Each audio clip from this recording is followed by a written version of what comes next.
Pursuant to the Constitution and the laws of the United States, the Senate and the House of Representatives are meeting in joint session to verify their certificates and count the votes of the electors of the several states for President and Vice President of the United States.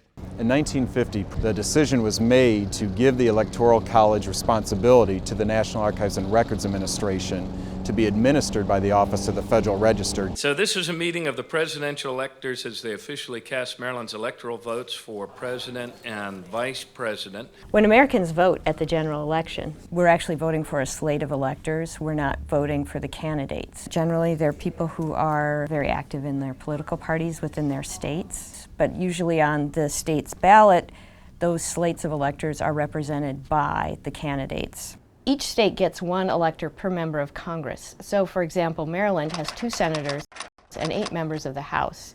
So it gets 10 total electoral votes. It's a winner-take-all system. I, Beth Scrope, vote for Barack Obama for president. Barack Obama for president. In each state, all the electors vote for the candidate who won the popular vote in that state.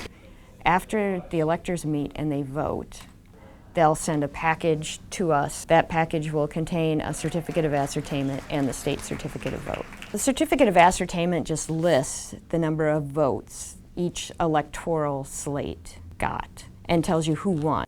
The certificate of vote tells us how each elector voted. We review them to make sure that they have a seal, that they're signed.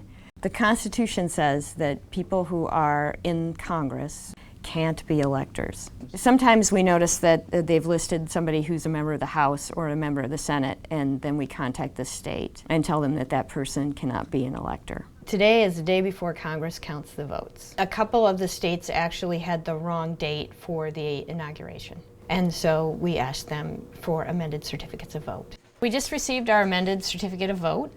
What we'll do is just review it quick, and then as soon as we're done here, I will take it up to Congress. The next step is to scan the documents, and then we send it forward to our web programmer, who would then post it on our website so the public can actually view the document. There are no federal requirements on what certificates look like. This is this year's Ohio certificate.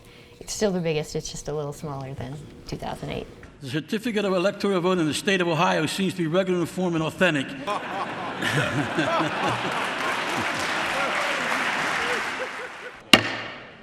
House will be in order. The certificates are brought down the aisle in ceremonial boxes and presented to the tellers who are going to open the boxes and count the vote. For someone to be elected President of the United States, they need to receive 270 electoral votes, which is half of the total plus 1. After the 2000 election, Vice President Al Gore, in his capacity as President of the Senate, had to make the announcement to a joint session of Congress that he had lost the Electoral College. George W. Bush of the state of Texas has received for President of the United States 271 votes. Al Gore of the state of Tennessee has received 266 votes. The Office of the Federal Register maintains the certificates of ascertainment and the certificates of vote for 1 year after the election. We make them available to the public for review and inspection. After 1 year's time, they are transferred to the National Archives as permanent records.